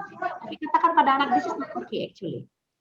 Kamu boleh untuk punya sesi main gadget, ya, tapi ada jamnya gitu kira-kira. Nah sayangnya anak kurang termotivasi belajar kalau mereka nggak ngerti kenapa belajar itu penting sih. Buat apa sih? Seringkah mereka ngobrol-ngobrol tentang cita-cita, tentang uni yang mereka mau nanti, SMP yang mereka mau dengan bapaknya. Kali ini bapak mesti hadir, bukan peran ibu di sini. Bapak-bapak yang bikin anak terdorong untuk belajar lebih banyak. Bukan dipaksa, bukan disuruh, bukan high power impact yang kita mau, tapi karena obrolan mendalam, apa yang mereka mau dalam hidupnya, apa yang mereka cita-citakan, apa yang mereka inginkan, pengen jadi seperti siapa mereka, ini obrolan dengan bapaknya. Nanti kalau mereka masih pengen main gadget, ya atau lihat YouTube atau games, terpaksa kita hadirkan gamesnya. Jadi bantu mereka untuk apa yang kamu sukai dari gamesnya. Kalau mereka suka teknik-tekniknya, coba kamu bikin analisanya, kamu videoin, kamu share. Jadi anak tetap jadi minimal di gamesnya karena mereka lagi bikin project-project yang mereka bikin untuk analisa games zaman sekarang, bu keren-keren loh. Ya, di YouTube mereka dapat gajinya gede-gede loh kalau yang jago analisa games gitu misalnya. Ya jadi kita bikin mereka jadi profesional. Kalau memang kamu suka games, yuk mama dorong kamu bikin gamesnya. Kita kenalkan coding pada anak. Di India, supir bajai aja jago coding. Cuma di Indonesia aja kita gelagapan gitu ya, bahwa kita nggak ngerti coding itu apa, mau bikin aplikasi nanti seperti apa. Anak butuh didorong. Kalau saya kebetulan anaknya diajarin coding, nggak semuanya menikmati coding. Jadi mereka menikmati apa ya? Oh, ternyata lihatnya misalnya gamesnya games nyusun-nyusun marble. Jadi YouTube, mereka lihat bukan lihat games, tapi lihat aplikasi YouTube. Kemudian mereka nyusun-nyusun marble, jatuhin marble-nya, kemudian dilihat jalannya kemana. Akhirnya kita hadirkan si marble itu di rumah kita. Yuk kita bikinnya bareng-bareng. Jadi apa yang ada di YouTube atau di games kita hadirkan secara offline. Dikerjakan bareng-bareng sama mama papanya. Kita tantang mereka untuk bikin diri mereka kompeten. Tiba-tiba YouTube-nya kurang. Karena mereka tahu mereka punya sesuatu yang lebih indah yang mau dicapai. Yang bisa dikerjakan bareng-bareng parents. Bisa diadu sama teman-teman juga nantinya kalau mereka suka dengan competition. Ya. That's very good gitu. Tapi ini effort, Bu. Mampu nggak kita untuk kayak gini? Mampu nggak kita sama-sama suami melakukan ini? Kalau enggak, jangan harap anak akan mampu teralih dari YouTube karena semua yang mereka dari games, karena semua yang konsekuensi yang bagus mereka dapatkan di sana. Apalagi kalau papa mamanya memang lihat handphone melulu di rumah. Sesekali pasang video di rumah Anda, sambil review, jangan-jangan perilaku kita bikin anak-anak occupied sama gadget a lot. Gitu. Oke, mudah-mudahan terjawab Mama Rajendra. Kita kembalikan pada Mas Aldian, silakan. Terima kasih Mbak Vera. Ya, untuk berikut. Terima kasih Mbak Vera, terima kasih Mas Aldian. Ya Ibu Bunda Rajendra, terima kasih untuk pertanyaannya. Untuk sesi pertanyaan yang kedua, tadi sebenarnya ada Bunda Zafra. Ya, Bunda Zafra. Umar, kami persilahkan Bunda Zafra. bertanya kepada Ya, ini adanya Zafran ikut Umar. join. Makasih kesempatan. Halo Tante. Iya, makasih kesempatannya. Jadi gini, kalau saya tuh yang lagi bingung adalah gimana caranya untuk mendisiplinkan anak. Kebetulan anak saya 3, yang pertama itu yang di 55, baru umur 7 tahun. Saya yang kadang-kadang bingung adalah mendisiplinkan ketika jarak umur mereka itu kan lumayan.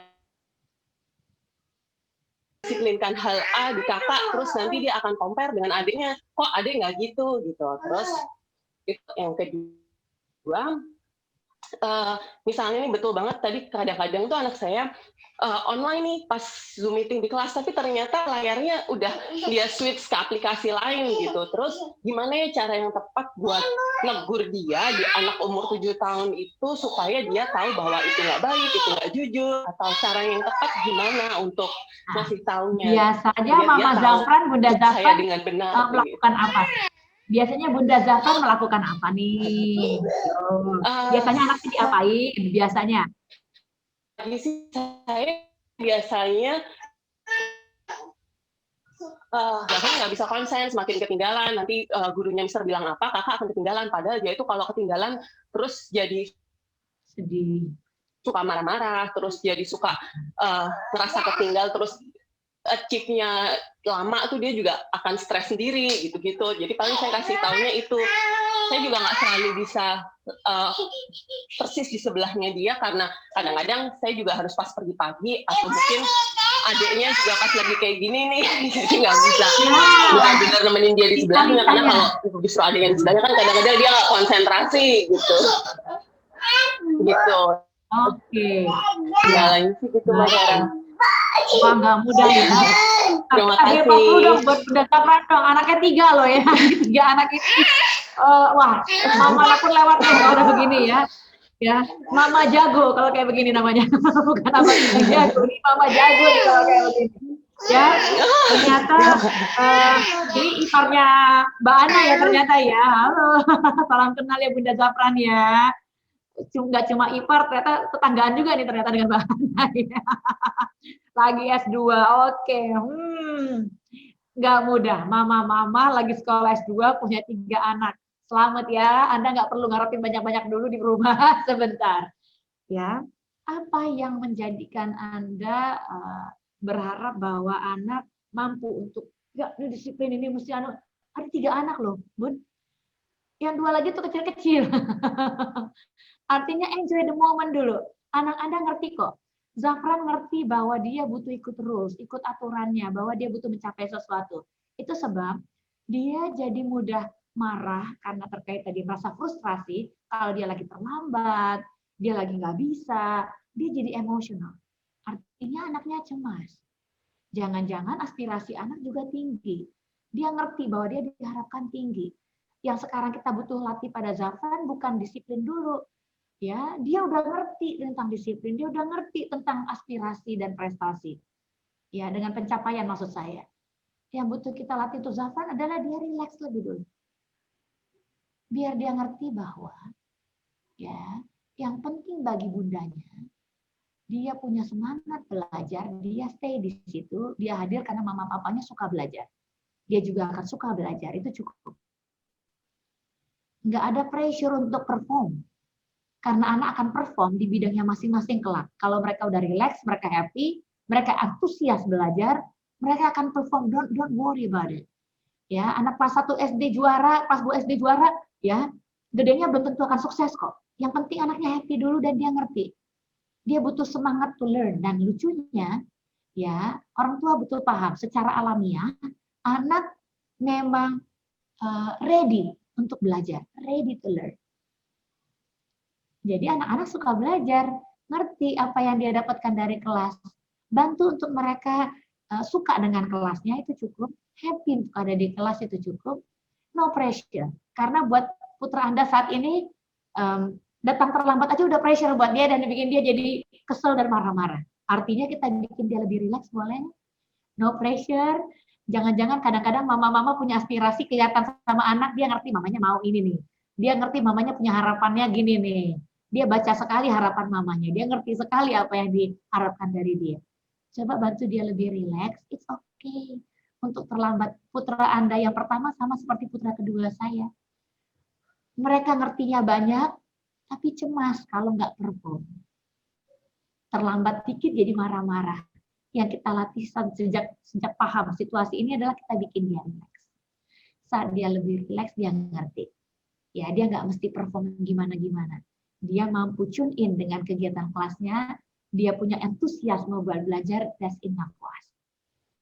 Karena kecerdasan bundanya, kecerdasan dedinya nggak bakal kemana-mana kok. Turun ke dia. Mudah buat dia belajar, oke?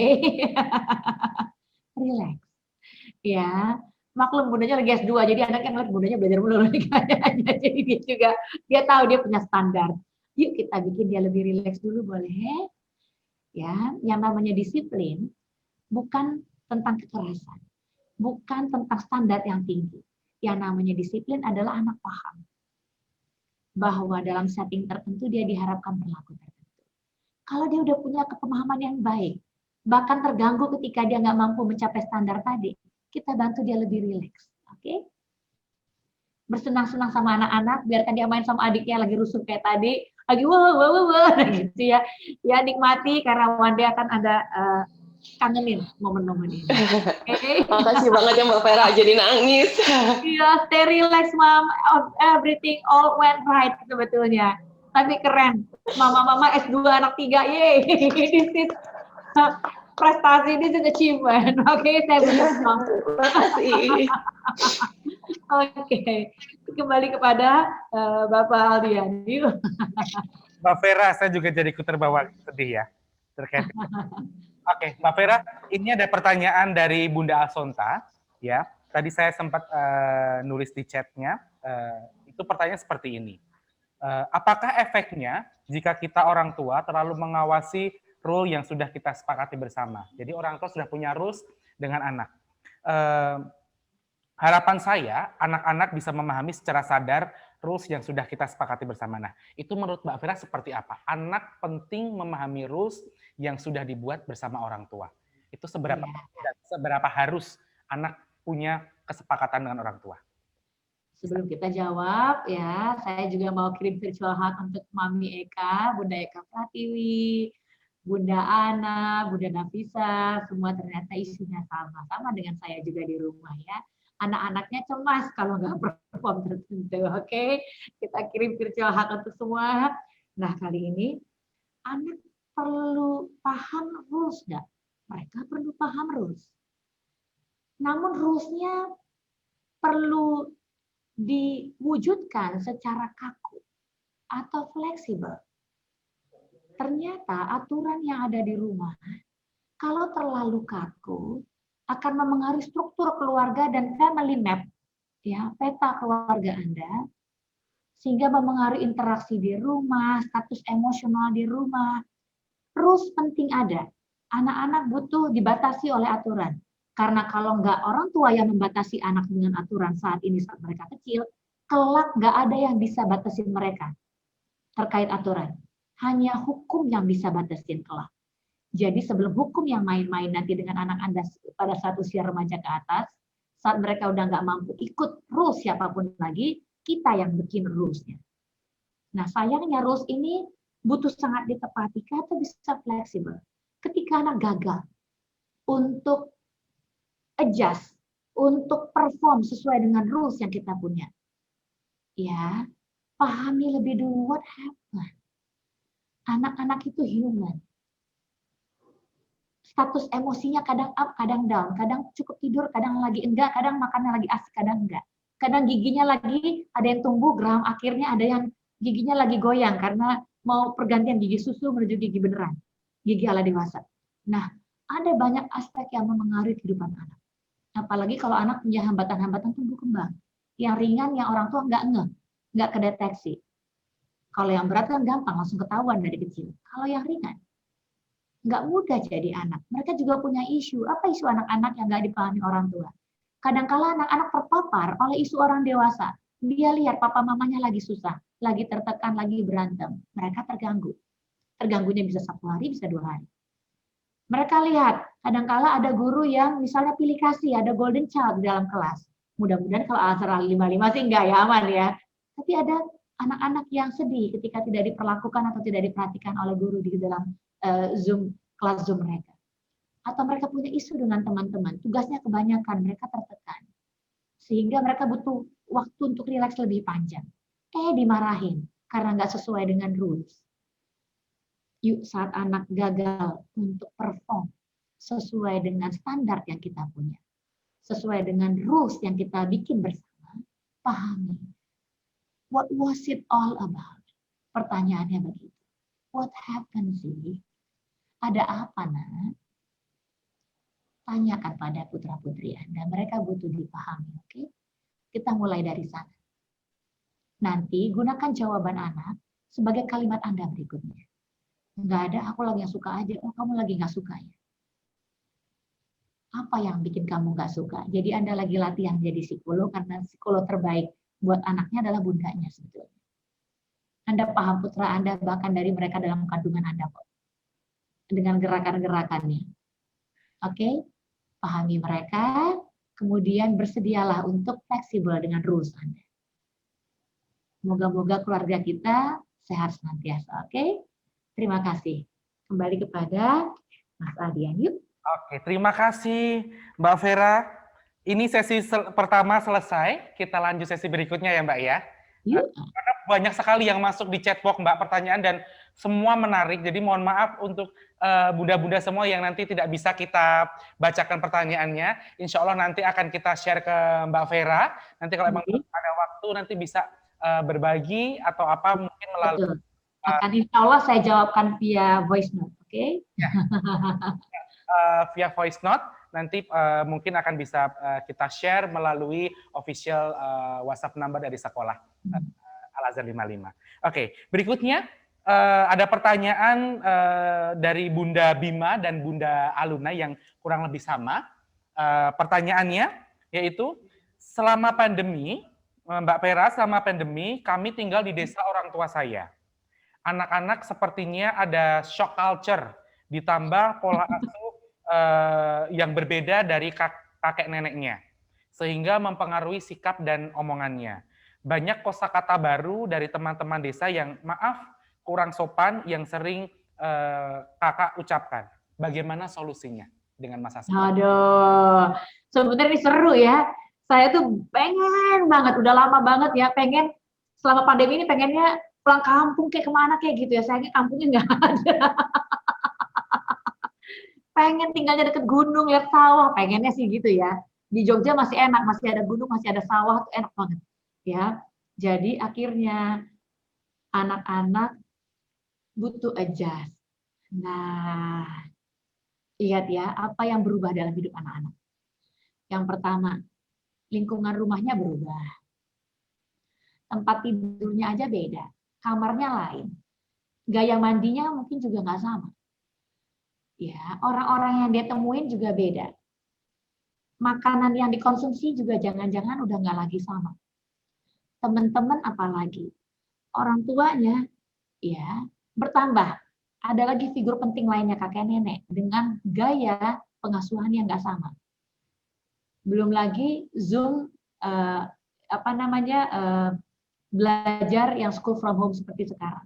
Jadi ada banyak perubahan dalam kehidupan anak. Uneasy, right? Kita. Ya, perubahan tentu memicu stres tersendiri. Namun anak-anak Anda hebat. Anak-anak Anda udah adjust. Jadi saya mau salut dulu nih. Ya, kalau tadi Anda keluhkan, waduh, nih anak-anak jadi ada shock culture, itu bagaimana ya? Mereka jadi beda loh perilakunya. Jangan-jangan mereka bukan shock culture. Bunda sama ayahnya yang shock culture, lihat anak-anaknya adjust well dengan kehidupan di desa. Ada lebih banyak kebebasan, minim aturan, pola-pola kakek nenek mereka adaptasi, mereka internalize karena lebih asik, lebih seru daripada pola-pola ayah bundanya. Obrolan di teman-temannya bebas, gitu ya, cuawaan, ya nggak pakai rules, ngobrolnya nggak terlalu formal, bisa bebas seperti kayak lagi ya di kampung gitu.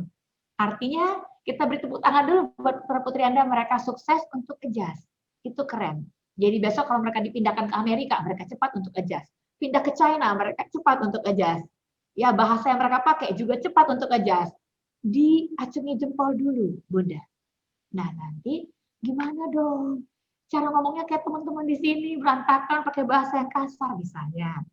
Kakek neneknya nggak tertib, kita bilang nggak boleh, kakeknya bilang boleh. Nah, Anda bikin area. Meskipun tinggal di rumah kakek nenek, kasih area di mana ini adalah area Anda sebagai ayah bunda dan anak-anak yang butuh ikut terus di area tersebut. Misalnya ya, area rumah bagian atas misalnya atau area pavilion rumah, itu adalah area Anda. Jadi anak-anak ikut terus Anda di sana. Keluar dari ruangan itu mereka boleh kakek nenek yang serah deh gitu kira-kira. Ternyata sebetulnya pindah lingkungan itu bikin anak punya kesempatan, punya pengalaman untuk menghayati, mencoba-coba ya, untuk masuk ke social circle yang berbeda-beda. Nah, semakin banyak pengalaman tentang social circle yang dimiliki anak, artinya semakin banyak social convention yang dia terima, social convention itu aturan-aturan sosial yang dia pahami, anak sebetulnya makin cerdas secara sosial. Biarkan Anda beda dengan kakek neneknya, anak akan belajar. Saat ketemu bunda ayahnya di ruangan ini, mereka ikut terus ayah bunda. Saat pindah ke sana, mereka ikut kakek neneknya. Saat main sama teman, biarkan ngomongnya ala temannya, tapi saat kembali ke rumah, pakai ala ngomong papa mama. Jadi mereka cerdas secara sosial. Ini kecerdasan yang dibutuhkan kelak. Saat dunia kita semakin digital. Kecerdasan sosial nggak dimiliki oleh digital. Oke? Mudah-mudahan lebih rileks ya Bunda ya. It's okay kok anak-anaknya ngomongnya kasar sama temennya boleh. Dalam rumah enggak ya gitu. Anda bikin rules. Oke? Ada aturan main untuk anak-anak. Mudah-mudahan terjawab. Silakan. Ya, Bu Aldian. Dan pertanyaan terakhir Mbak Vera yang masuk ke kita yaitu dari mamahnya Ayah, Dua Umar, Bunda Ayah, Dua Umar. Itu Mbak Vera, saya tidak pede jika Mbak Vera, anak saya tidak pede jika belajar didampingi orang tua. Saat Zoom, ketika saya di sampingnya, anak-anak malah diam dan kesannya malas-malasan. Nah, bagaimana solusinya? Jadi, ini ayah bunda lagi dirasa intimidating ya. Ini anak pertama saya. Dia mau ada papa mamanya. No, go. Kalau kita nggak deket, apa sih pelajarannya gitu kan? Dia mau ngontrol sih sebetulnya. Ya, dia go gitu. Dia nggak nyaman. Ya, give them space. It's okay. Karena kebutuhan space tiap anak tuh beda-beda. Ya, cukup Anda pantau dari jauh. Yang penting dia ada di kelasnya. Dan ya, beri anak keleluasaan. Makin besar usia anak, ya makin baik kecerdasannya, makin mandiri mereka, makin mereka minim butuh bantuan dan supervisi dari Anda.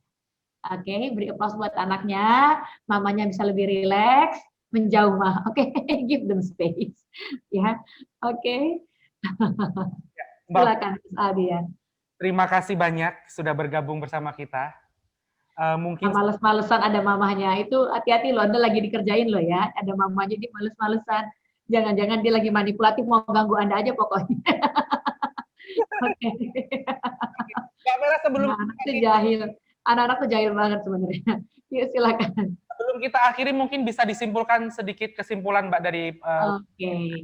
Jadi ya ingat selalu bahwa manusia itu cenderung untuk menjadi negatif. Meski kita cenderung negatif, tadi kita sudah berlatih untuk punya positive approach yang akan kita terapkan dalam positive parenting. Ya, agar kita menjadi orang tua yang lebih rileks, orang tua yang happy, orang tua yang fun. Oke, sekian dari saya. Terima kasih Bu Asyama. Ya, Bunda Arifah juga tadi belum sempat terjawab. Ada beberapa pertanyaan di kolom chat. Ya, kadang-kadang anak usia SD mana lebih dipentingkan mendidik intelektual, karakter. Ya, pelajaran itu bisa dikejar, Bun. Yang paling penting adalah pendidikan, ya, karakter anak. Bikin anaknya happy, antusias to learn, mampu untuk bekerja sama, itu penting sekali. Ya, apalagi jujur, itu penting. Ya, terima kasih. Saya kembalikan kepada Bapak Aldian Putranto. Ya, terima kasih pada bunda-bunda siang ini. Semangat banget belajarnya. Saya yakin bunda yang cerdas, bunda yang be able to learn, akan menghasilkan anak-anak yang jauh lebih cerdas nanti ke depan. Thank you so much, Al Azhar 55. Thank you Mbak Vera. Sebelum kita akhiri, kita bisa foto bersama Mbak? Baik. Silakan Mas Aldi. Kita foto bersama. Jadi Bapak Ibu sekalian mohon untuk yang menonaktifkan video mulai diaktifkan videonya karena kita akan sesi foto bersama dengan Mbak Vera. Mbak Vera ini sangat sibuk sekali. Jadi waktunya untuk Al-Azhar 55 itu harus otot-ototan dulu, akhirnya bisa mendapatkan kesepakatan waktu yang bersama. Maka dari itu Lebih hebat Ibunda Rajendra sebetulnya, masih di kantor. Aplaus dulu. Masih salut. Oke, dan Bunda Eka masih S2, punya 3 anak. Wow. Selama 8 bulan mendampingi Zoom, School from Home, luar biasa sekali. Maka dari itu hari ini kita spesial menghadirkan Mbak Vera untuk memberikan oase di hati para bunda dan para ayahanda ya di sana. Mari Bapak Ibu sekalian kita bisa foto bersama-sama. Ya, mungkin sekali lagi kami undang untuk bisa menyalakan videonya, kita bisa foto bersama. Ya, dan nanti harapannya bisa di setelah ini bisa diupload di akun IG kita atau feed atau story dengan tag Al-Azhar 55 Jogja. Oke?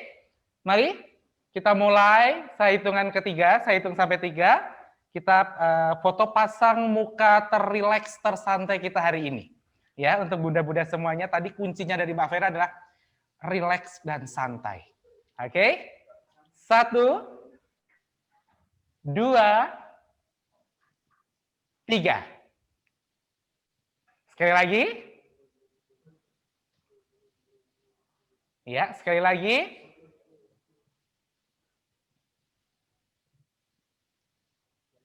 Sudah? Sekali lagi. 1, 2, 3.